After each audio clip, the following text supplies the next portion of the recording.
네, 여러분들 527페이지 교육재정론이고요. 교육법만큼이나 교육재정도 어렵다라는 느낌을 받으실 수 있는데 일단 처음에는 전체적인 내용을 좀 듣고 익숙하게 되는 과정이다라고 생각하시는 게 좀 중요할 것 같고요. 일단 처음에 보시면 교육비를 분류하고 있는데 교육비는 학교 교육 활동에 투입된 경비 중 금전적으로 표시된 경비로 한정되어 사용하고 있다라는 내용이 일단 첫 줄에 나오고 있고요. 이 교육비를 분류하는 방식으로 첫 번째 직접 교육비와 간접 교육비, 그리고 공교육비, 사교육비, 총량 교육비, 단위 교육비 이렇게 세 가지로 나눠볼 수 있거든요. 그래서 여기 내용을 보시면 직접 교육비와 간접 교육비는 뭐냐면 직접 교육비는 직접적으로 사용된 금액을 얘기하는 거잖아요. 그리고 간접 교육비는 이제 간접적으로 사용되는 부분인데 여러분들 교재에 거기 네 번째 줄을 보시면 직접 교육비랑 교육을 받기 위해 납입금, 교재대 혹은 정부 수준의 교육 예산 등과 같이 직접적으로 재화나 용역을 소비하는 것을 말하고요. 간접 교육비란 교육을 받기 위해 소비한 직접 교육비를 다른 용도로 소비했을 경우를 가정했을 때에 기회비용 이런 표현 많이 쓰는데 유실소득을 말합니다. 그러므로 간접 교육비는 구체적으로 학교 재학 기간 중 취업을 하지 못함으로 인해 유실되는 소득으로 나타낼 수 있고요. 이게 물론 개인을 기준으로 했을 때는 간접 교육비가 되고 사회적으로 보면 교육에 투자해서 다른 부분에 대한 투자를 하지 못함으로써 발생한 수익, 유실 수익이라고 얘기하기도 합니다. 라는 부분을 읽어보시면 될 것 같고 뒤에 제가 문제도 또 보여드릴게요.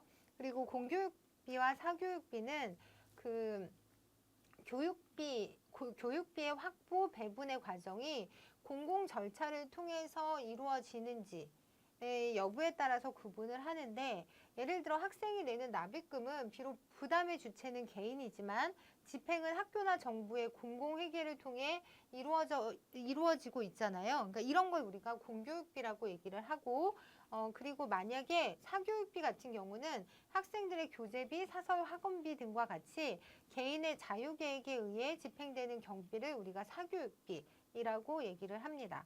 그래서 요거 관련해서는 제가 이제 이렇게 그림들로 좀 보여드릴 건데 아까 전에 말씀드렸던 직접 교육비와 간접 교육비를 보면 납입금, 교재대 혹은 정부 수준의 교육 예산 등과 같이 직접적으로 재화나 용역을 소비하는 걸 직접 교육비라고 얘기를 하고요. 간접 교육비는 다른 용도로 소비했을 경우를 가정했을 때의 유실소득 또는 기회비용 이거 이번에도 문제 출제됐었잖아요. 그래서 보시면 제가 이따가 또 문제도 보여드릴 건데 학교 재학 기간 중 취업을 하지 못함으로써 인해 유실되는 소득이라고 보시면 되고요. 이거는 이제 작년에 나왔던 문제인데 교육재정의 구조와 배분에 대한 설명으로 옳지 않은 것은 이라고 물어봤던 문제고요. 학생이 교육을 받는 기간 동안 미취업에 따른 유실소득은 공부담 교육비의 비용에 해당된다. 근데 이거는 사실 학생이 교육을 받는 기간 동안 미취업에 따른 유실소득이 발생하는 건 맞는데 이걸 공부담이라고 얘기할 수는 없는 거잖아요. 그래서 사부담. 답은 1번이었던 문제였고요. 나머지는 다 맞는 내용이라 우리가 기억을 해야 되는데 국가는 지방교육재정상 부득이한 수요가 있는 경우 국가 예산으로 정하는 바에 따라 보통교부금, 특별교부금 외에 따로 증액교부할 수 있다. 이거 맞는 내용이고요. 시도 및 시군 자치구는 관할 구역에 있는 고등학교 이하 각급 학교의 교육경비를 보조할 수 있고요. 시도의 교육하기에 필요한 경비는 해당 지방자치단체의 교육비 특별회계에서 부담한다. 요 마지막 요거 꼭 기억하셔야 됩니다. 시도의 교육하기에 필요한 경비는 해당 지방자치단체의 교육비 특별회계에서 나온다라고 하는 부분 일단 한번 봐주시고요. 그리고 올해 시도교육청 문제를 또 보자면 간접 교육비에 대한 설명으로 옳지 않은 것은 이라고 물어보고 있는데 학생이 학교에 다니기 때문에 취업할 수 없는 데서 오는 유실소득을 포함한다. 이거 맞는 내용. 비영리 기관인 학교에 대해 세금을 면제해주는 면세 비용도 포함이 된다. 학교 건물과 장비 사용에 따라 발생하는 감가상각비와 이자도 여기에 포함이 되는 거죠. 그리고 이제 답이 4번이었는데 유아의 어머니가 취업 대신 자녀 교육을 위해 가정에 머물면서 포기된 소득도 사실은 포함이 되어야 하는 거죠. 그래서 간접 교육비의 범위가 되게 넓고 많은 내용들을 담고 있기 때문에 여러분들이 해당 내용들을 다 기억하시면 좋고요. 그래서 거의 대부분은 간접 교육비에 해당이 된다라고 보시면 되는데 요거 좀 보시면 그 교육기의 경비 또는 유실소득, 기회비용이나 유실소득을 간접 교육비라고 할 수 있고요. 그리고 이제 뭐 보는 관점이 좀 두 가지로 나뉘긴 하는데 우리는 이제 그 두 가지로 나누는 것의 실익보다는 이제 이런 것들까지도 간접 교육비에 해당된다라는 부분이 중요한 거잖아요. 그래서 방금 살펴본 내용들, 그리고 뭐 감가상각비, 이자, 그리고 여기 보시면 그 가정에서 교육적인 봉사를 수행하는 어머니들의 포기된 소득에 대한 전가된 비용, 이것도 간접 교육비에 해당된다라고 해서 굉장히 포괄적인 의미로 여러분들이 이해하시면 좋을 것 같아요.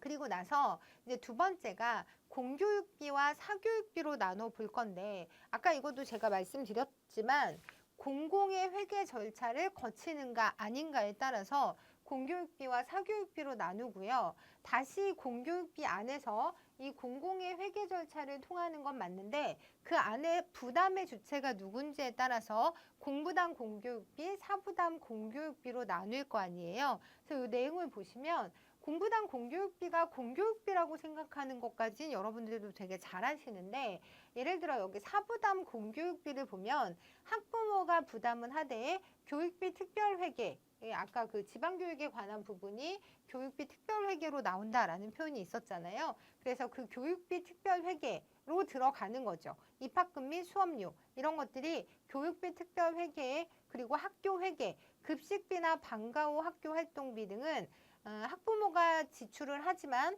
학교 회계로 들어가기 때문에 얘도 공공의 회계 절차를 거치는 거잖아요. 그래서 이 내용들이 공공의 회계 절차를 거치기 때문에 사부담 공교육비에 해당된다. 그래서 이 내용을 기억하시는 게 도움이 될 것 같아요. 그래서 저 내용을 좀 기억을 하시고요. 그리고 사교육비는 말 그대로 개인의 자유 계획에 의해 집행되기 때문에 뭐 교재비, 사설학원비 이런 거는 공공의 회계 절차를 거치는 비용들이 아니잖아요. 그래서 얘만을 사교육비라고 하고 부담 주체에 따라서는 이제 사부담이라고 하는 부분이 밑에 부분, 여기는 공부담의 비용, 그러니까 부담의 주체가 누군지에 따라서 다시 이렇게 묶어볼 수도 있다라고 생각하시면 될 것 같아요. 19년도 시도교육청 문제를 보시면 공사교육비를 공공의 회계 절차를 거치는가에 따라 분류할 때 공교육비에 해당하지 않는 것은 이라고 해서 우리가 학생이 사설학원에 내는 학원비는 공교육비에 해당되지 않는다라고 하는 걸 이해하시면 되고요. 뭐 학교 운영 지원비, 그리고 법인 전입금 이런 거는 입학금을 포함해서 공공의 회계 절차, 학교 회계 또는 교육비 특별 회계로 들어가는 비용이다라고 이해하시면 될 것 같아요. 그리고 다음 문제 보시면 학부모가 지출한 교재비를 교육비의 기준에 따라 분류할 때 옳은 것만으로 묶은 것은 이라고 해서 학부모가 지출한 교재비잖아요. 그러면 얘 같은 경우는 일단 직접 교육비에 해당이 되고요. 그리고 사교육비, 사부담 교육비라고 해서 여러분들이 골라주시면 되는 문제였고요. 네, 그래서 이 문제 같은 경우는 여러분들 교재에 지금 529페이지에 나와 있는 내용이니까 같이 보시면 좋을 것 같아요. 그리고 나서 이제 올해 국가직 문제를 좀 볼 건데 요거는 다음 설명에 해당하는 것은 이라고 해서 일정 규모의 단위 학교가 현재 교육모품 및 교육과정 등 제방교육 체제를 유지한다는 전제하에서 정상적인 교육활동을 수행하는 데 필요한 최소한의 교육비를 의미하고요.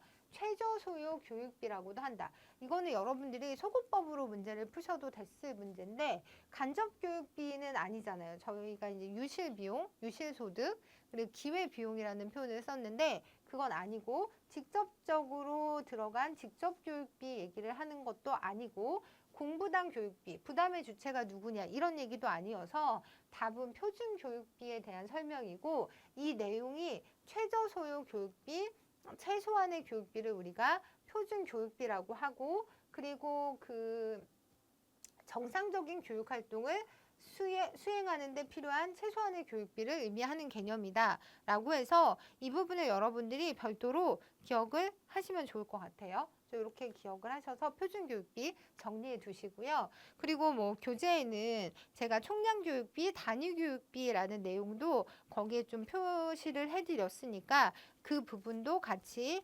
읽어보시면 좋을 것 같아요. 그리고 나서 이제 교육재정 제도로 넘어갈 건데 중앙정부 제도, 그러니까 재원 확보 제도와 관련해서 정부 재원을 들 수 있는데 정부 재원은 다시 중앙정부 재원과 지방정부 재원으로 나눠볼 수가 있어요. 그리고 중앙정부 재원은 일반회계와 지방교육재정교부금을 얘기해 볼 수 있는데 일단 일반회계는 국립대학을 포함한 국립교육기관과 지원, 교육부가 직접 수행하는 사업 지원에 들어가는 비용, 그런 어떤 회계를 일반회계라고 얘기를 하고요. 지방교육재정교부금 같은 경우는 지방자치단체가 교육기관 및 교육행정기관을 설치 경영함에 필요한 재원을 전부 또는 일부를 국가가 교부해서 교육의 균형 있는 발전을 도모함을 목적으로 하는 것을 지방교육재정교부금이라고 얘기하는데 교부금 재원은 교육세 세입액 중 일부와 내국세의 일정 비율에 해당하는 금액에서 이제 충당을 합니다. 이거 뒤에서 다시 살펴볼 거고, 그리고 지방정부 재원은 지방교육세 전액이 이제 들어가고요. 지방교육의 질적 향상에 필요한 지방교육재정의 확보를 위해서 등록면허세, 레저세 등 일정한 지방세에 부과하여 부과하는 목적세, 이인 지방교육세가 이제 전액 포함이 되고, 그리고 각 시도 별 시도 전입금이라고 해서 시도별 전입금의 비율은 서울특별시의 경우 뭐 이렇게 그래서 그 도시별로 전입금의 비율이 좀 달라지거든요. 이런 것들이 정부 재원을 구성한다. 라고 일단 전체적으로 좀 얼개를 잡아 놓으시고 그리고 나서 이제 구체적으로 좀 살펴볼 건데 제가 아까 그 내국세 총액 목적세 및 종부세를 제외하고 내국세 총액의 20.79%를 97%, 3%로 이렇게 나누거든요. 그래서 내국세 총액에 어떤 목적이 있는 그런 세금은 그 목적세로 활용이 될 거기 때문에 걔네들을 다 빼고 내국세 총액의 그 20%에 달하는 금액 중에 다시 100분의 97에다가 교육세 세입액에서 유아교육지원특별회계법에서 정하는 금액을 제외한 그 교육세 세입액을 합친 것을 우리가 보통교부금이라고 하거든요. 그래서 이 보통교부금은 교육부 장관이 기준재정 수입액이 기준재정 수요액에 미치지 못하는 지방자치단체에 대해서 그 부족한 금액을 기준으로 해서 보통교부금을 총액으로 교부를 하는 거죠. 그러면 지방자치단체에서 그 총액으로 받은 교부금을 가지고 실제 교육에 필요한 금액으로 이제 활용하는 그런 형태라고 보시면 되고요. 그리고 이 특별교부금은 뭐냐면 전체 그 내국세 총액의 20.79%의 금액의 3%에 해당되는 금액인데 뭐 최근에 이거를 좀 줄여야 한다. 뭐 이런 얘기들도 좀 나오고 있는데 이 특별교부금은 뭐냐면 전국에 걸쳐 시행하는 교육 관련 국가시책 사업으로 따로 재정 지원 계획을 수립해서 지원해야 할 특별한 재정 수요가 있거나 지방교육 행정 및 지방교육 재정의 운용 실적이 우수한 지방자치단체에 대한 재정 지원이 필요할 때 특별교부금 재원의 100분의 60, 기준 재정 수요액의 산정 방법으로 파악할 수 없는 특별한 지역 교육 현안에 대한 재정 수요가 있을 때 특별교부금 재원의 100분의 30, 보통 교부금의 산정 기일 후에 발생한 재해로 인해서 특별한 재정 수요가 발생하거나 할 때 이렇게 비율로 주는 금액을 우리가 특별교부금이라고 하고요. 얘는 용도가 좀 정해져 있다라고 생각을 하시면 됩니다. 그래서 그 교부금이 보통 교부금과 특별 교부금으로 나누어져 있고 이 교부금을 마련하는 재원은 내국세 총액의 20.79에 거기에 교육세 세입액을 합쳐서 보통 교부금을 만들었다라는 부분을 기억하시면 좋을 것 같아요. 그리고 두 번째가 학부모 재원인데 저희 교재 531페이지. 그런데 여러분들 교재 530페이지 보면 그 530페이지 관계법령 위쪽에 국세교육세는 교육세법에 의해서 세원과 세율이 결정되고 지방교육세는 지방세법에 의해서 세원과 세율이 결정된다라는 표현도 전에 한번 출제됐던 부분이니까 참고하시면 좋을 것 같아요. 그리고 이제 531페이지에 우리가 학부모 재원에 대해서 좀 살펴볼 건데 학부모로부터 나오는 이제 돈인 거잖아요. 얘는 교육비 특별회계 재원인 입학금 수업료, 학교회계 재원인 학부모 부담 경비 및 고등학교 학교 운영 지원비로 나누어 볼 수 있는데 의무교육을 실시하는 초등학교와 중학교에서는 수업료 입학금을 받지 못하게 되어 있어서 네, 이런 금액을 받지 못하고 있고요. 그리고 그 2012년도에 의무교육 단계인 중학교에서 학교 운영 지원비를 징수하는 것이 위헌이라는 판결이 나와서 사립초등학교 및 고등학교에서만 학교 운영 지원비가 징수되고 있다라고 하는 부분, 그리고 재정 배분 제도 관련해서는 그 중앙정부로부터 지방정부로의 지방이전 재정 제도를 말하고 크게 국고보조금과 지방교부금으로 나누어진다라고 되어 있는데 여기 보시면 국고보조금 같은 경우는 사용 용도에 제한이 있어요. 그리고 지방교부금은 사용 용도에 제한이 없다라고 하는 부분을 정리를 하시고 국고보조금은 장려적 보조금, 국가가 특정 행정 사무의 집행을 장려할 때 하는 장려적 보조금하고 지방재정 보조금이라고 해서 지방자치단체의 재정 사정상 특히 필요하다고 인정할 때 교부하는 경비, 이렇게 해서 국고보조금이 있고요. 지방교부금이라고 하는 건 용도 제한이 없는 걸로 지방교육재정교부금은 해당 지방정부의 기준 재정 수요액이 기준 재정 수입액을 초과하는 부분에 대해서 배분을 하는 거죠. 그러니까 먼저 나가야 되는 그 금액들이 있잖아요. 그런데 들어온 수입액에 비추어서 그 금액이 부족하다고 하면 그만큼에 대해서 이제 배분을 받는 거죠. 이때 기준 재정 수요액은 측정 단위 곱하기 단위 비용으로 계산이 되고요. 측정 단위와 단위 비용은 교육부령으로 정하도록 되어 있습니다. 측정 단위 곱하기 단위 비용. 요것도 한번 눈으로 보시면 좋을 것 같고요. 그리고 나서 문제를 보시면 지방교육 재정 교부금에 대한 설명으로 옳지 않은 것은 이라고 되어 있고 우리 교재 531페이지에 나와 있는 문제인데 교육의 균형 있는 발전을 목적으로 확보 배분되는 거 맞고요. 지방자치단체 교육비 특별회계의 세입 재원에 포함되지 않는다고 되어 있는데 지방자치단체 교육비 특별회계의 세입 재원인 거죠. 포함된다. 라고 해서 지방교육재정교부금이 지방자치단체 교육비 특별회계로 들어가거든요. 가장 많은 부분을 차지하고 있다라고 정리를 하시고요. 그래서 일단 얘는 답이 2번이고 국가는 회계 연도마다 지방교육재정교부금법에 따라 교부금을 국가 예산에 계상해야 하고요. 지방교육재정교부금법상 지방자치단체에 교부하는 교부금은 아까 살펴본 대로 보통 교부금과 특별 교부금으로 나눈다라고 보시면 될 것 같습니다. 그리고 그 다음 얘기는 그 여러분들 532페이지에 거기 참고라고 되어 있는데 학교 재정 배분이 있고 거기에 제가 표준교육비라고 정리를 해드린 부분이 있잖아요. 그러니까 이게 이번에 시험에 나온 부분이라서 한번 좀 보시면 좋을 것 같은데 표준교육비란 일정 규모의 학교 단위가 그에 상응하는 인적 물적 조건, 즉 표준교육 조건을 확보한 상태에서 소기의 교육 목적을 달성을 위한 정상적인 교육활동을 수행하는 데 필요한 최저 소요 교육비를 말한다.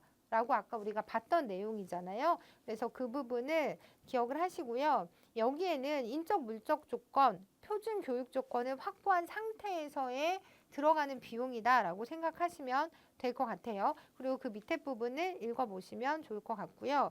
그리고 나서 네, 이 내용은 뭐냐면 우리가 이제 중앙정부의 교육재정을 좀 이해하고 있어야 이 부분이 좀 이해가 잘 돼서 제가 이제 그림으로 보여드리려고 하는 건데 일단 국가재정에서 중앙정부 재정이라고 하는 부분이 교육부 소관 예산을 말하는 거예요. 그러니까 이건 전부 다 교육재정에 대한 내용이기 때문에 이게 교육재정이고 교육부 소관 예산을 우리가 중앙정부 재정이라고 얘기를 하는 건데 그 밑에는 지방정부 재정이 있어요. 그래서 중앙정부 재정과 지방정부 교육재정으로 나뉠 수 있고 그리고 중앙정부 재정 같은 경우는 예산에 일반회계, 특별회계, 그 다음에 기금으로 나눠볼 수 있거든요. 근데 일반회계, 특별회계는 뭐냐면 일반회계 같은 경우는 일반회계 지방교육 재정교부금이 포함이 돼요. 그래서 이 일반회계 중앙정부 재정에 들어있는 일반회계 안에 있는 지방교육 재정 교부금이 지방정부 재정의 교육비 특별회계로 들어가는 거죠. 그래서 요거를 기억하시는 게 중요합니다. 그러니까 뭐냐면 중앙정부 재정의 일반회계 안에 지방교육재정교부금이 들어있거든요. 이 지방교육재정교부금은 중앙정부의 일반 회계에 들어있는 금액인데 이 금액이 지방정부로 들어가서는 교육재정의 교육비 특별회계로 들어간다는 거죠. 이 구도를 좀 기억을 하시고요. 그리고 특별회계는 중앙정부의 특별회계라고 하는 건 지역발전 특별회계, 혁신도시 특별회계 등을 포함하고 있는 개념이다. 기금은 사립학교 교직원 연금기금, 사학진흥기금 등을 포함하는 개념이다. 요거는 그렇게 중요한 거 아니니까 이 부분만 좀 기억을 하시면 좋을 것 같고요. 그리고 지방정부 재정에서 이 지방재정 교부금이 교육비 특별회계로 들어가는 거잖아요. 그래서 이 부분 기억하시고, 그리고 이 교육비 특별회계로 들어가는 일반회계의 지방교육재정 교부금의 비율이 이렇게 크다는 거죠. 그래서 거의 80%에 달한다라고 하는 부분을 제가 이제 표로 끊어서 보여드린 건데, 그래서 여러분들이 중앙정부 교육부 소관 예산에 일반 회계에 지방교육재정 교부금이 들어있는데 이게 지방교육재정에 교육재정에 교육비 특별회계로 들어간다. 요렇게 제가 지금 말씀드린 것처럼 기억을 하시는 게 되게 중요하다라고 말씀을 드리고요. 그리고 나서 잠시만요.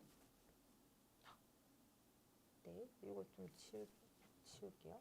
네, 지우고 그리고 나서 지금 이 얘기는 뭐냐면 지금 그 교육특별회계, 그러니까 제가 아까 전에 지방재정의 교육재정 안에 교육비 특별회계로 이제 운영이 된다라고 말씀을 드렸잖아요. 그래서 이 교육특별회계를 들여다봤더니 그 재원별 규모가 이렇게 나와요. 그럼 그 교육비 특별회계를 구성하는 그 내용을 봤더니 중앙정부로부터 이전된 금액이 제일 많고, 그리고 지방자치단체 이전 수입은 얼마 안 되고, 그리고 자체 수입이 이렇게 있는 거죠. 그래서 요거를 제가 그래프로 보여드리면 전체 지방교육특별회계, 지방교육재정의 교육비 특별회계를 전체라고 봤을 때 이 중에 중앙정부로부터의 이전 수입이 80%에 달한다는 거죠. 근데 이 중앙정부로부터의 이전 수입은 어디서 온 거냐면 교육부 예산에 일반회계에 들어있던 그 교부금으로부터 나온 거잖아요. 지방재정 교부금으로부터 나온 거잖아요. 그래서 그렇게 이해를 하시고 이 전부가 80%에 달하는 금액이 그 교육비 특별회계의 80%에 달하는 금액이 중앙정부로부터 온 금액이다라고 이해하시면 되고요. 지방자치단체에서 온 이전금은 한 18%에 해당이 되고 이전 수입이 전체의 97.6%에 달하고요. 이 나머지 한 3% 정도가 자체 수입에 해당되는 거죠. 이 구조를 기억을 하시면 좋을 것 같아요. 그리고 이제 문제 보시면 21년도 국가직 문제인데 우리나라 현행 교육재정의 구조에 대한 설명으로 옳지 않은 것은 이라고 해서 이 문제는 일단 답이 4번이에요. 그래서 4번을 보시면 시도교육비 특별회계의 세입 중에서, 그러니까 지방교육재정을 말하는 거잖아요. 가장 큰 비중을 차지하는 것이 지방자치단체 일반회계로부터의 전입금이 아니라 요게 제일 많은 거잖아요. 중앙정부로부터의 지방재정 교부금이 넘어오는 그 비율이 가장 크다라고 하는 부분을 꼭 기억하시고요. 그리고 나머지 맞는 거니까 한번 볼게요. 국가가 지방자치단체에 교부하는 교부금은 보통 교부금과 특별 교부금으로 나뉘고요. 교육부의 일반회계와 특별회계는 정부가 교육과 학예활동을 위해 투자하는 예산을 말하는데 이 교육부의 일반회계에 지방재정 교부금이 들어있어서 이게 지방 그 교육비 특별회계로 넘어오는 금액이다라고 했던 부분, 그리고 교육부 일반회계의 세출 내역 중에서 가장 규모가 큰 것은 지방교육재정 교부금이고 이게 지방교육재정의 교육비 특별회계로 들어가는 금액이다. 처음에는 잘 안 될 수 있는데 제가 계속 반복적으로 말씀드릴 테니까 포기하지 마시고 이 구도를 꼭 기억하셔야 됩니다.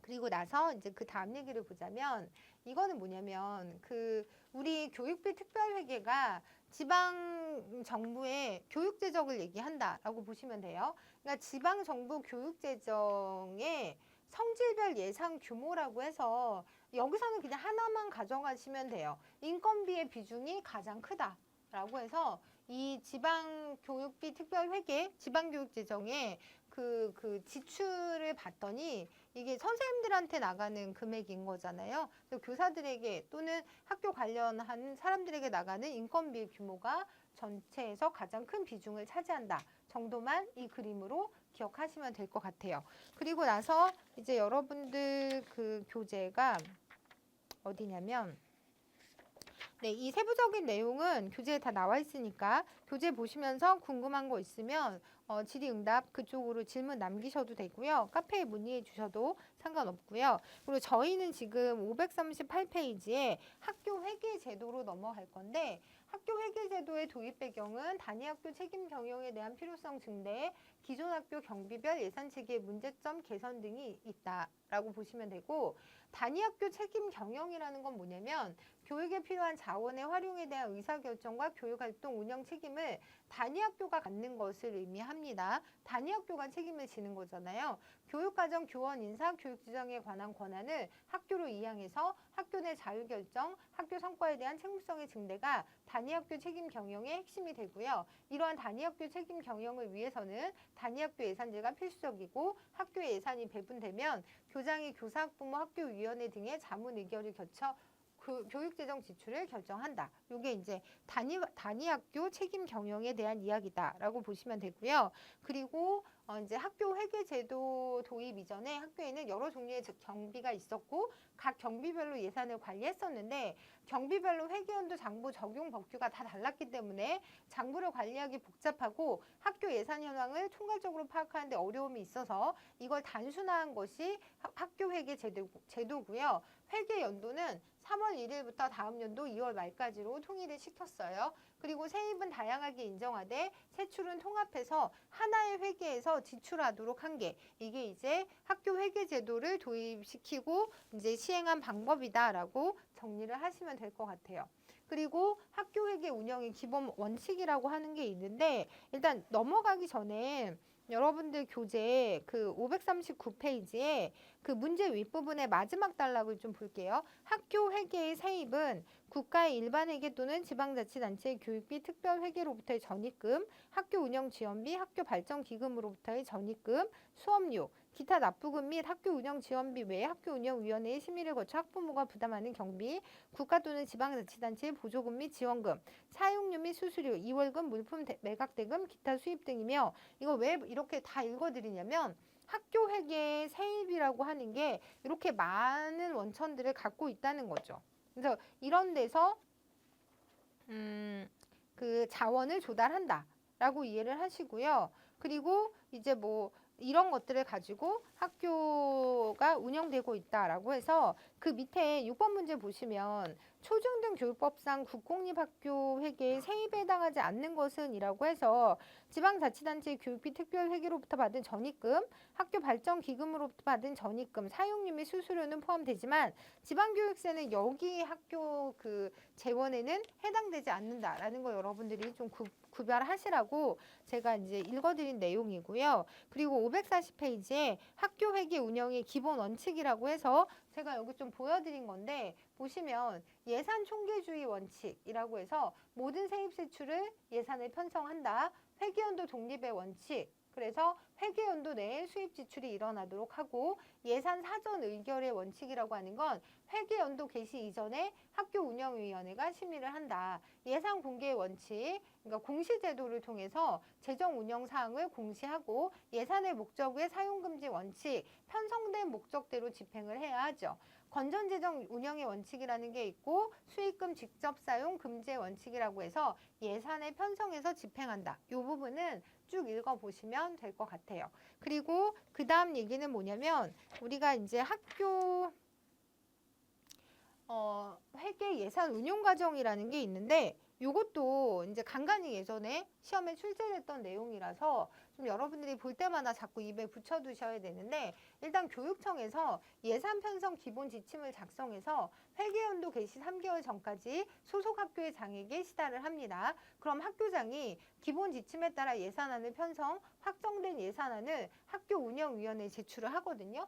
그러면 여기에 이제 교직원이 학교 운영 및 교육 활동에 필요한 경비를 기재한 예산 요구서를 작성해서 학교의 장에게 이 과정에 제출할 수도 있고요. 그래서 어쨌든 이거를 학교 운영위원회에 제출을 하면 위원장은 그 학교 운영위원회에 제출된 예산안을 회의 개최 7일 전까지 학교 운영위원회 위원에게 통지를 합니다. 그리고 학교 운영위원회가 예산안을 회계연도 개시 5일 전까지 심의해서 학교장에게 그 결과를 통지해요. 그리고 나서 학교장은 심의 결과를 통지받은 후 예산을 확정하고 회계연도 종료 후 2개월 이내에 다시 이제 학교 운영위원회에 제출을 하는 거죠.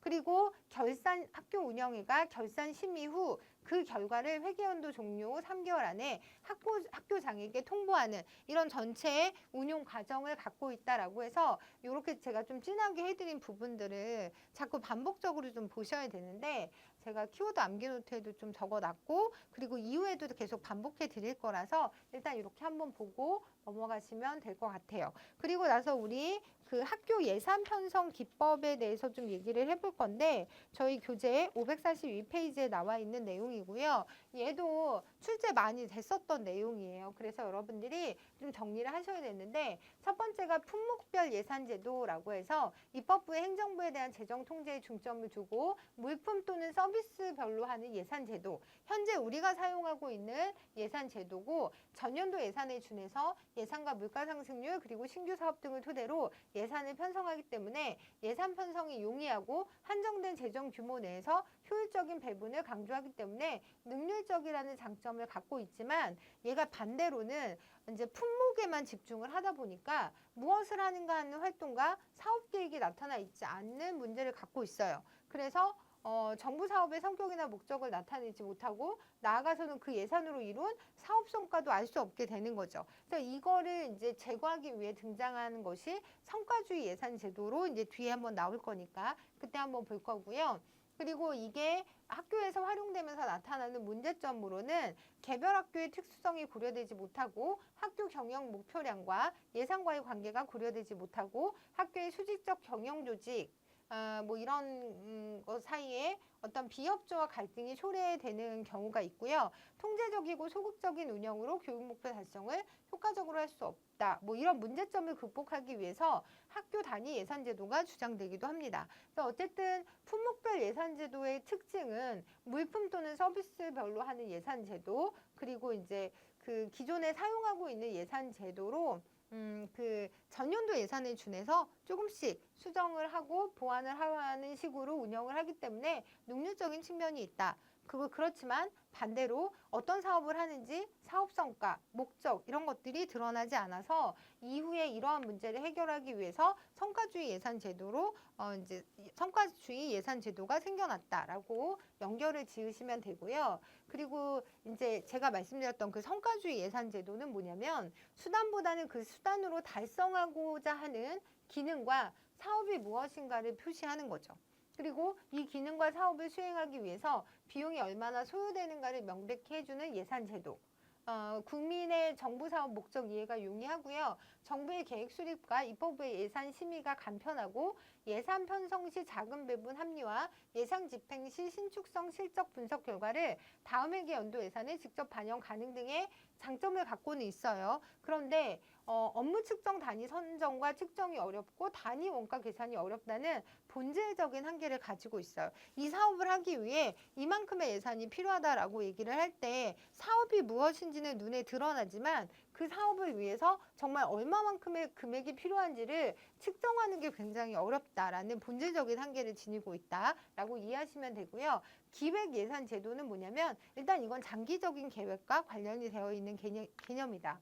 우리가 기획이라고 할 때는 좀 장기적인 계획 수립을 얘기하는 측면이 있거든요. 그래서 장기적인 계획 수립과 단기적인 예산 편성을 프로그램 작성을 통해서 유기적으로 연결시킴으로써 자원 배분에 관한 의사결정을 일관성 있고 합리적으로 하려는 제도를 얘기한다라고 이해를 하시고요. 학교 목표의 우선순위에 따라 자원을 합리적으로 조정할 수 있기 때문에 예산의 절약과 지출의 효율화를 기할 수 있고 학교 체제를 통합적으로 운영할 수 있으며 학교의 목표와 프로그램과 뭐 예산을 체계할 수도 있고 연도별 학교 목표와 이를 달성하기 위한 교육 프로그램의 소요 자원을 확인하며 연간 기준으로 목표를 재검토할 수 있다라는 장점도 있어요.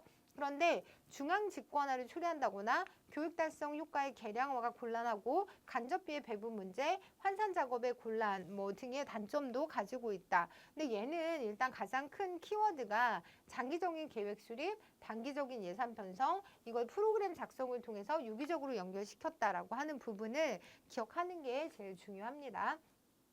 그리고 네 번째 연기획 제도도 출제 많이 나왔었어요, 예전에. 근데 이거는 뭐냐면 영교육 과정하고 좀 비슷하다라고 생각하시고요. 아무런 예산이 없었다. 그러니까 전년도에 예산이 없었다라고 생각하는 거. 그래서 전 회계 연도의 예산을 구애받지 않고 의사결정 단위인 조직체의 모든 사업과 활동에 대해서 연기준을 적용해서 체계적으로 비용 수익 분석 혹은 비용 효과 분석을 하고 그에 입각해서 우선순위가 높은 사업과 활동을 선택하고 예산을 결정하는 제도예요. 근데 얘는 일단은 그러니까 아무것도 없는 상태에서 뭔가를 생각하려고 하다 보니까 학교 경영의 전 교직원이 참여를 유도할 수 있고 창의적이고 자발적인 사업 구상과 실행 유도가 가능하고 학교 경영 계획과 예산의 일치로 인한 합리적이고 과학적인 학교 경영 가능 등을 들 수 있어요.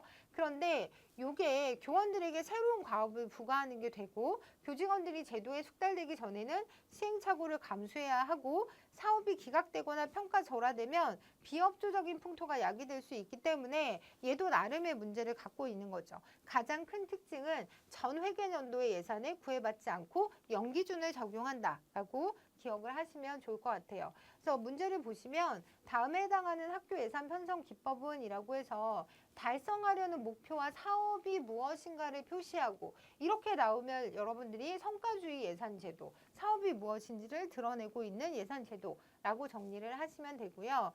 그렇게 해서 네, 각각의 예산제도를 키워드로 정리를 하시면 될 것 같아요. 그리고 저희는 545페이지에 교육 인사행정 관해서 말씀을 드릴 건데 요거 관련해서 그 깜페이 질문 올라왔었잖아요.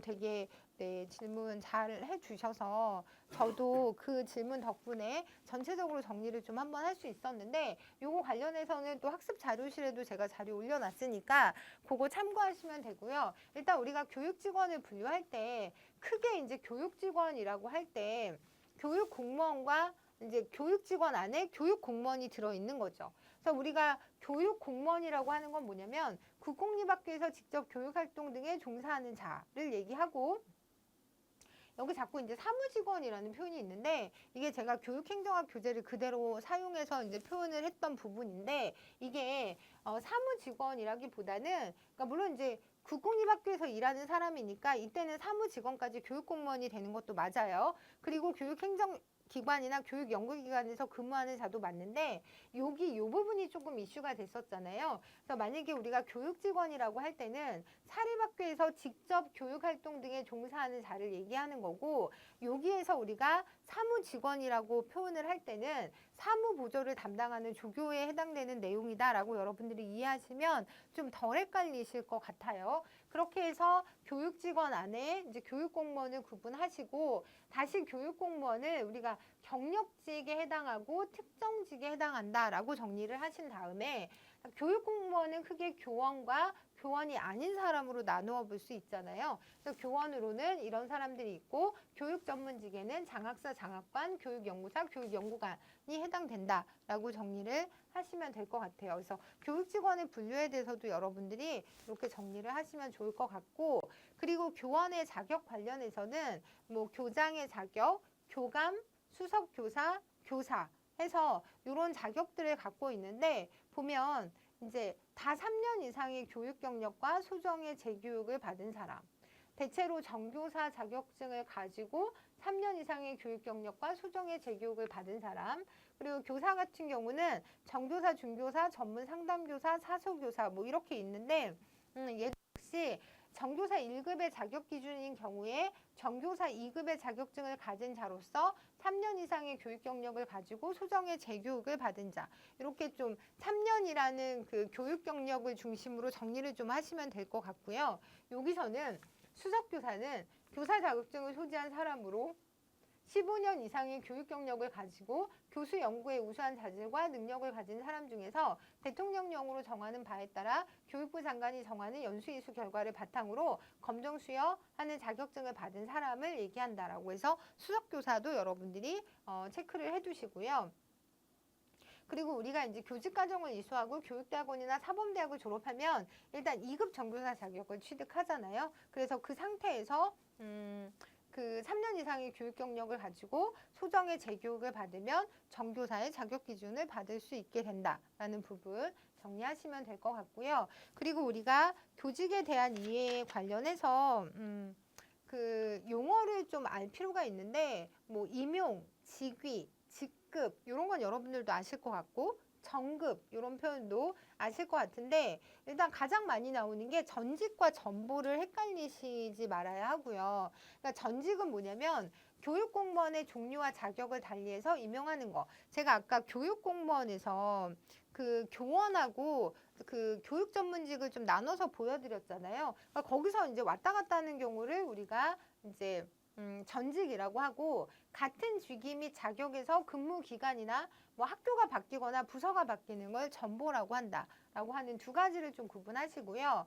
그리고 강임은 같은 종류의 직무에서 하위 직위에 임용하는 것을 말한다라고 하는 거. 그래서 요거 관련해서 문제를 보시면 현행 교육공무원법에 규정된 용어의 정의로 옳지 않은 것은 이라고 해서 이게 답이 3번인데 직렬을 달리해서가 아니라 같은 종류의 그 직무, 직렬에서 하위 직위에 임용하는 것을 말하고요. 나머지는 다 맞아서 좀 살펴보자면 직위란 한 명의 교육공무원에게 부여할 수 있는 직무와 책임, 전직이란 교육공무원의 종류와 자격을 달리해서 임용하는 거, 전보란 같은 직위 및 자격에서 근무 기간이나 부서를 바꾸는 거죠. 요걸 전보라고 한다. 그러니까 전보와 전직을 여러분들이 분류해서 꼭 기억하시면 좋을 것 같고요. 그리고 기간제 교원의 임용 관련해서 기간제 교원은 고등학교 이하 각급 학교 교원의 임용권자가 다음 각 호의 어느 하나에 해당하는 경우에 교원 자격증을 가진 사람을 교원으로 임명할 수 있는데 이게 이제 기간제 교원인 거죠. 그래서 보시면 휴직하게 돼서 후임자 보충이 필요한 경우 또는 교원이 파견, 연수, 정직, 직위 해제 등 대통령령으로 정하는 사유로 직무를 이탈하게 돼서 필요한 경우, 특정 교과를 한시적으로 담당하도록 할 필요가 있는 경우, 교육 공무원이었던 사람의 지식이나 경험을 활용할 필요가 있는 경우, 유치원 방과 후 과정을 담당하도록 할 필요가 있는 경우에 그 교원으로 임명할 수 있다라는 부분. 그리고 이런 경우에도 정규 교원 임용에서 어떠한 우선권도 인정되지 않는다라고 하는 부분. 요거를 이제 기억을 하시고요. 그리고 나서 문제를 보시면 교육공무원상 고등학교 이하 각급 학교 기간제 교원으로 임명할 수 있는 경우가 아닌 것은 근데 얘도 어렵지 않았죠. 학부모의 요구가 있다고 해서 이제 임용할 수 없고 요 세 가지 경우는 해당이 된다라고 보시면 될 것 같아요. 그리고 나서 교육청 문제를 보시면 이거 작년에 나온 문제인데 작년에 조금 어려웠던 문제였잖아요. 사립학교법의 내용으로 옳지 않은 것은 이라고 해서 학교 법인의 설립 당초의 임원은 정관으로 정해야 한다. 기간제 교원의 임용 기간은 1년 이내로 하되 필요한 경우 4년의 범위에서 그 기간을 연장할 수 있다라고 했는데 요게 3년이에요. 그래서 제가 기간제 요거 이렇게 잡아서 우리 3년의 범위에서 그 기간을 연장할 수 있다라고 꼭 기억하자라고 그때도 말씀을 드렸고요. 나머지 맞는 내용이라 좀 보자면 사립학교 교원은 권고에 의해서 사직을 당하지 않고요. 각급 학교의 장은 해당 학교를 설치 경영하는 학교 법인 또는 사립학교 경영자가 임용을 합니다. 그리고 이제 우리 수석교사에 대해서 좀 알아볼 건데 수석교사제란 아까 15년 이상의 경력이라고 말씀을 드렸는데 그 수업 전문성이 있는 교사를 수석교사로 선발을 하고 그 전문성을 다른 교사와 공유하는 교원 자격 체제라고 보시면 되고요. 1급 전교사 가운데 교장과 교감을 거쳐서 교감과 교장을 거쳐서 교육행정관리 전문가를 선택할 교사 그리고 학습 전문가를 선택할 교사로 이렇게 나눠요. 구분해서 교원 자격 체계를 이원화한 것이다 라고 이해하시면 되고요. 교감 교장은 학교의 관리 및 행정 업무를 맡게 되고 수업 및 교사 지도는 수석 교사가 담당을 하는 거죠. 그래서 여기 내용 보시면 최초로 임명된 때부터 4년마다 대통령령으로 정하는 업적 및 연수 실적 등을 반영한 재심사를 받아야 해요. 그리고 심사 기준을 충족하지 못한 경우에는 제한할 수 있다. 그리고 뭐 수석교사는 수업 부당 경감, 수당 지급 등에 대해서 우대할 수 있고 임기 중에 교장 원장 또는 교감 원감 자격을 취득할 수 없어요. 완전 이원화된 체제이기 때문에 수석교사와 그 행정관리 전문가는 완전 분리를 시켰던 부분 요거 기억을 하시면 좋고요. 수석교사의 운영 등 그 밖에 필요한 사항은 대통령령으로 정한다라고 해서 요 수석교사 관련한 문제를 좀 보시면 수석교사의 역할을 보기에서 모두 고른 것은 이라고 해서 학생을 교육하고 교사의 교수 연구 활동을 지원하는데 지도, 감독, 교무 통할 요거는 해당되는 내용이 아니잖아요. 그래서 답이 2번이 문제였습니다. 네, 그리고 나서 이제 교원 연수 얘기를 좀 해볼 건데 지금 제가 쭉 가서 그 여러분들 보면 549페이지에 교사 신규 임용 관련한 내용은 제가 PPT에서 다루진 않았어요. 그러니까 이거는 여러분들이 좀 개인적으로 보시면 좋을 것 같고요. 그리고 교장, 교감 해서 네, 여기까지 하고 지금 저희는 554페이지에 교원의 능력 개발로 좀 넘어갈 건데 연수 관련해서 총 3가지가 있고요. 직무 연수, 자격 연수, 특별 연수. 요 각각도 구분을 하셔야 돼요. 직무 연수는 교육의 이론 방법 및 직무 수행에 필요한 능력을 배양하는 연수. 그리고 자격 연수는 뭐 2급 정교사가 1급 정교사 자격증을 딸 때, 요럴 때 이제 자격 연수, 특별 연수는 전문 지식 습득을 위한 국내의 특별 연수 프로그램으로 국내외 교육기관 및 연수기관에서 일정한 기간 동안 실시를 한다. 이 부분이 좀 포인트고요. 문제를 보시면 교원의 특별 연수에 해당하는 것은 이라고 물어봤는데 여기서 지금 특수분야 연수기관에서 개설한 종이접기 연수에 참여했다. 이거는 직무 연수. 그리고 교육청 소속 교육연수원에서 교육과정 개정에 따른 연수를 받았다. 이것도 직무연수. 체교사는 학습 연구년 교사로 선정되어 대학의 연구소에서 1년간 일정 기간 동안 연구활동을 수행했다. 이게 특별연수에 해당되는 거죠. 그리고 교직 4년차인 김교사는 특수학교 1급 정교사 자격증을 취득하기 위한 연수에 참여했다. 요거는 자격연수. 이런 식으로 구분하셔서 정리하셔야 되고요. 그리고 교원 인사 이동 관련해서 그 승진에 대해서 보자면 승진은 동일 직렬 내에서의 직위 상승을 의미하고 교원의 승진을 위한 평점 내용을 정리하면 이런 것들이 이제 반영이 된다는 거죠. 경력 평정 70점, 그리고 근무 성적 평정이 100점, 연수 성적 30점, 거기에 가산점 이런 게 들어가서 요게 그 승진을 위한 평정에 해당이 된다라고 하는 부분 보시면 될 것 같아요.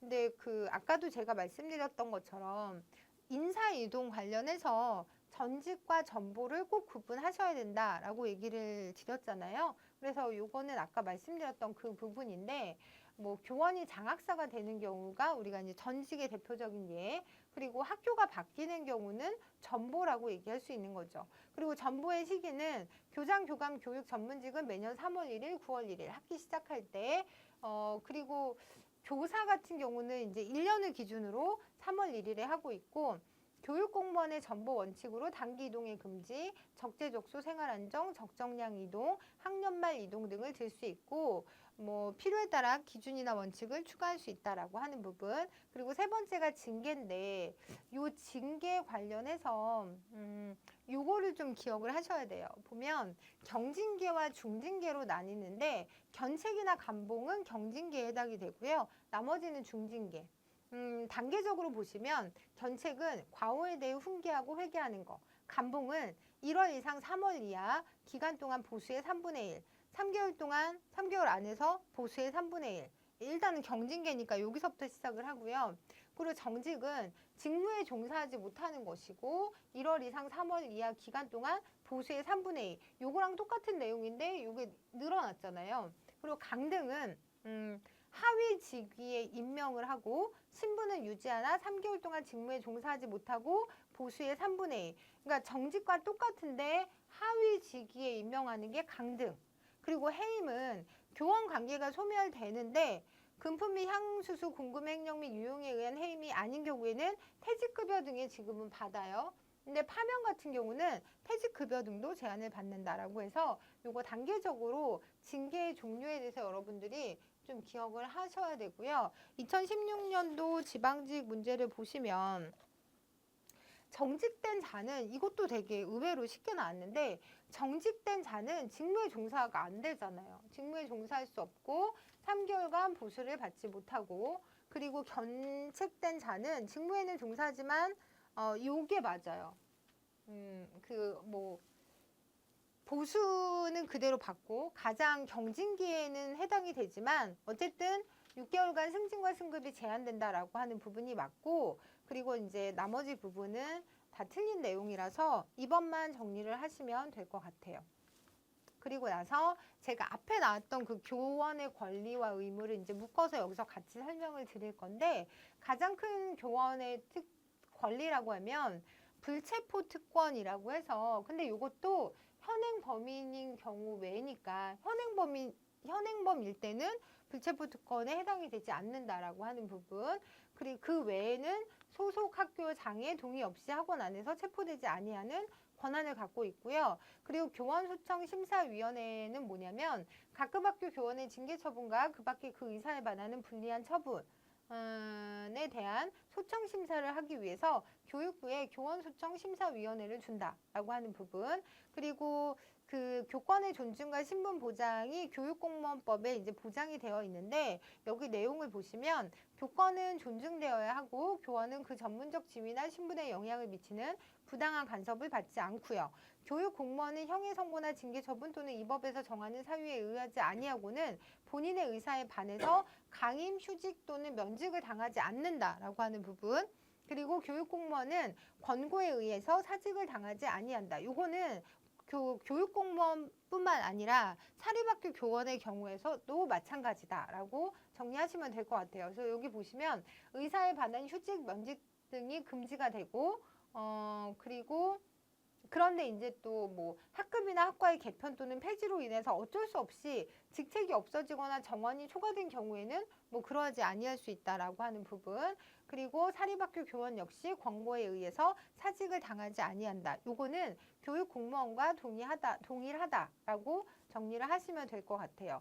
그래서 문제를 먼저 보자면 교육기본법에 명시된 교원에 관한 규정이 아닌 것은 이라고 해서 교원은 법률로 정하는 바에 따라 다른 공직에 취임할 수 있다. 교원은 특정한 정당이나 정파를 지지하거나 반대하기 위해서 학생을 지도하거나 선동해서는 안 되고 교사는 전문성을 바탕으로 학생을 교환 뭐 이렇게 나와 있는데 이 문제가 지금 여러분들 교재 558페이지에 나와 있는 내용이고요. 3번 내용은 없어요. 교사는 전문성을 바탕으로 학생을 교육한다라는 규정은 없고 나머지 부분에 대해서는 교육기본법에 다 명시되어 있는 교원에 관한 규정이다라고 정리를 하시면 될 것 같아요.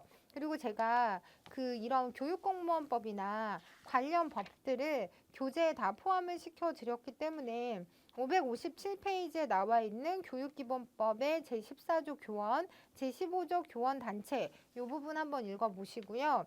그리고 559페이지에도 교육기본법 관련해서 여러분들이 아셔야 되는 내용들을 좀 정리해 놨거든요. 이 부분은 이제 우리가 얘부터 먼저 보자면 이런 내용은 있어요. 교원은 교육자로서 지녀야 할 윤리의식을 확립하고 또는 이제 교원단체 관련해서는 우리가 신경 써야 되는 부분이 뭐냐면 교원은 상호협동해서 교육의 진흥과 문화 창달에 노력하고 교원의 경제적, 사회적 지위를 향상하기 위해서 각 지방자치단체나 중앙에는 교원단체를 조직할 수는 있어요. 그런데 이게 학교 차원으로 내려가거나 기초행정자치로 내려가면 그건 안 된다는 거죠. 그 얘기도 이따가 다시 한번 설명해 드리도록 할게요. 그래서 이런 내용들이 들어있고 그리고 교육공무원의 의무에 대해서 계속 보자면 교원으로서의 의무와 공무원으로서의 의무가 있는 거죠. 그래서 단체 교섭은 보시면 노동기본법을 보장하되 단결권 단체 교섭권을 인정을 해요. 근데 단체 행동권은 인정을 하지 않는 거죠. 그러니까 선생님들이 집단으로 단체 행동을 해서 수업을 안 하거나 이러면 또 이게 학생의 교육권과도 교육받을 권리랑도 관련이 있을 수 있잖아요. 그래서 그렇게 이해하시면 될 것 같고요. 그리고 성실 이행 의무는 뭐냐면 단체 협약 체결권을 인정하되 법령 조례 예산에 의해 규정되는 내용과 법령 또는 조례에 의한 위임을 받아 규정되는 내용은 단체 협약의 효력을 부인하고 이때는 성실 이행 의무를 부여하고 있는 거, 이 부분도 여러분들이 신경 써서 봐주시면 좋을 것 같고요. 여기 시도 또는 전국 단위로 교원 노조를 조직하고 학교 단위 차원에서는 교원 노조 성립은 금지된다. 그러니까 학교 단위 차원에서는 안 된다라고 하는 부분, 요거를 구분해서 기억하시면 좋고요. 이거는 이제 공무원의 의무라고 해서 뭐 이쪽에서는 의무라고 하는 부분, 그리고 이제 해서는 안 되는 부분을 이렇게 정리하고 있으니까 이것도 보시면 좋을 것 같아요. 그리고 이제 교원의 의무와 공무원의 의무로 나눴을 때 교원의 의무로 교육 및 연구 수양의 의무, 정치활동 제한 이런 것들이 들어갈 수 있다라고 보시면 되고요. 그리고 문제 보시면 국가공무원법에 근거할 때 교육공무원의 의무가 아닌 것은 이라고 해서 이거는 이제 교육공무원의 의무를 물어보고 있는 거잖아요. 그래서 여러분들 이거 교재에 우리 560페이지에 나와 있는데 국가공무원법에 근거할 때 교육공무원의 의무가 아닌 것으로 4번 직무의 전문성을 높이기 위해 자기개발과 부단한 연구를 해야 한다. 이거는 교원의 의무에 해당된다라고 보시면 될 것 같아요. 나머지는 뭐 종교 중립의 의무, 복정의 의무, 친절 공정의 의무에 해당되니까 답은 4번 이렇게 정리하시면 될 것 같고요. 요거 이렇게 정리해서 적극적 의무와 소극적 의무로 나눌 수 있는데 여기 보시면 영해 제한 의무라는 건 뭐냐면 외국 정부로부터 영해나 증여를 받을 때 대통령의 허가를 받아야 한다라는 규정이 있거든요. 그것과 관련된 의무다라고 생각하시면 되고 그리고 이제 영리 업무 및 겸직 금지랑 관련해서는 기관장의 허가를 받으면 가능하다라는 부분 그리고 정치운동 안 되고 노동운동 집단행위 안 된다라고 하는 부분 기억하시면 될 것 같아요. 그리고 이제 마지막으로 우리가 장학 이론에 대해서 좀 알아볼 건데 장학의 개념과 관점 변화라고 해서 이제 초기에는 뭔가 관리 감독의 성격이 되게 강했지만 이제는 전문적으로 조력하고 지도하는 활동으로 그 의미가 변화했다라고 하는 부분 기억하시면 되고요. 장학의 유형 관련해서도 요거 되게 자주 출제되고 있잖아요. 근데 특히 이제 이번에 수업 장학이라고 해서 요게 좀 중요한데 여러분들이 이제 수업 장학이라고 할 때는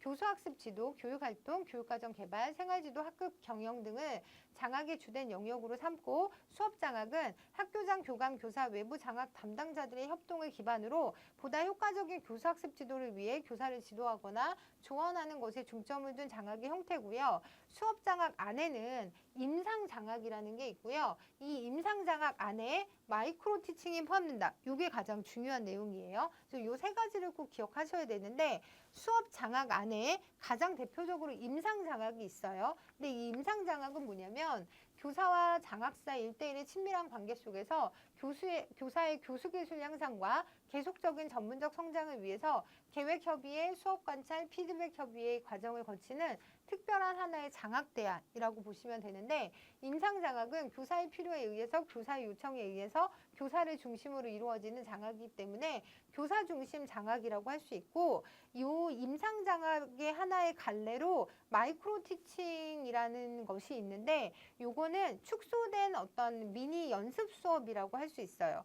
그래서 여러분들이 수업장학, 임상장학, 마이크로 티칭이 다 같은 계열이다라고 보시고요. 그리고 다행스럽게도 이 세 가지가 한 번의 지문에 나오지는 않거든요. 그래서 여러분들이 이 세 개가 거의 같은 거다라고 이해하시는 게 제일 중요하다라는 말씀을 드리고 발달장학 같은 경우는 교사의 발전 정도에 따라 다른 장학 방법을 적용하고 장학에 의해서 발전 수준을 높여나가는 장학을 말해요.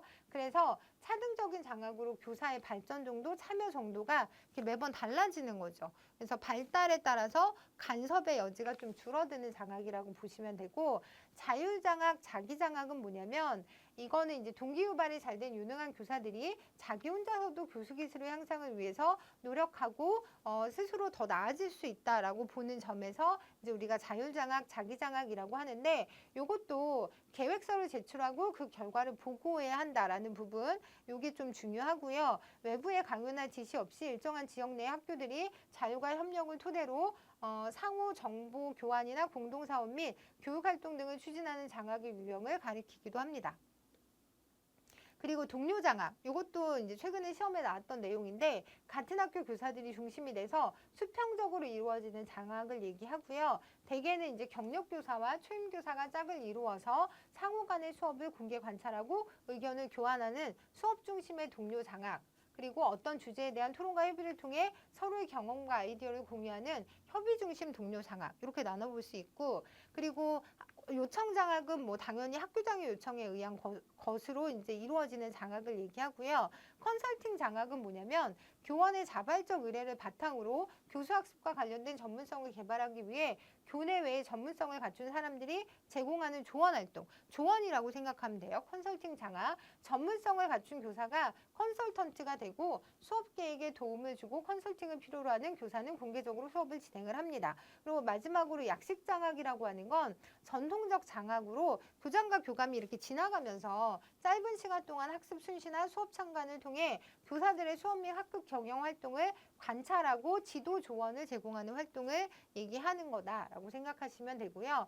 그래서 문제를 보시면 교내 자율 장악의 형태를 이렇게 물어보는데 교사들의 교사학습 기술 향상을 위해 교장 교감이나 외부 장학 요원, 전문가 자원 인사들이 주도하는 개별적이고 체계적인 성격이 강한 조언 활동이고요. 초임 교사, 적용력 교사 등을 대상으로 진행하는 거니까 여기 있네요. 임상 장학, 마이크로 티칭이 들어가면 무조건 수업 장학이라고 선택하시면 되는 문제였고요. 그리고 이번에 컨설팅, 학교 컨설팅이라는 문제가 나왔잖아요. 얘가 여지껏 한 번도 나온 적이 없는 내용이긴 한데 이것도 제가 그 학습자료실에 좀 올려놨으니까 그 내용 한번 보시면 되고요. 학교 컨설턴트가 의뢰인을 대신해서 교육활동을 전개하거나 학교를 경영하지 않아야 하고 컨설팅 결과에 대한 최종 책임은 의뢰인에게 있다. 이게 이제 자문성의 원리잖아요. 그래서 나머지를 보시면 의뢰인이 자발적으로 요청함으로써 시작한다라는 자발성의 원리, 그리고 그 컨설턴트는 전문성을 갖고 있어야 된다라고 하는 그런 실제적 전문성을 가져야 하는 전문성의 원리, 그리고 이게 지속 기간이 한시적으로 이루어져야 된다라는 한시성의 원리를 학교 컨설팅이 갖고 있는 원리로서 여러분들이 기억하시면 될 것 같아요. 그 외에도 뭐 독립성의 원리라든가 학습성의 원리 이런 것들이 있어서 이것도 여러분들이 같이 한번 보시면 좋고요. 이 내용은 제가 정리해 놓은 부분을 보시면 될 것 같아요. 그래서 여기 학습성의 원리라고 하는 건 학교 컨설팅 과정에서 과제 해결에 필요한 지식, 기술, 경험을 습득하고 학교 컨설턴트는 지원 과정에서 자신의 내용적 전문성과 방법적 전문성을 심화시킨다라고 하는 그런 학습성의 원리도 그 컨설팅의 원리로서 들어가 있다라는 정도를 기억하시면 될 것 같아요. 그리고 제가 이거는 그 저희 키워드 노트 이렇게 예를 들어서 이제 테마별 기출 뽀개기 내용으로 보여드린 건데 제가 올려드리는 자료 출력하셔서 이런 거 다 채워가시면서 교육행정 부분이나 교육법 관련, 교육지정 관련해서는 키워드 암기 노트 잘 활용하셔야 된다. 이거 되게 중요하다라는 말씀을 제가 거듭 드리면서 일단 교육행정 강의를 끝으로 전체 기본 강의는 좀 마무리를 해드렸고요. 여기서 조금 더 이제 다시 심화되고 보완될 부분이 있는 내용들은 테마별 기출 뽀개기에서 다시 이제 여러분들 찾아뵙고 설명드리도록 하겠습니다. 그동안 수고하셨고요. 다음에 기출 뽀개기 강의에서 다시 만나도록 하겠습니다. 감사합니다.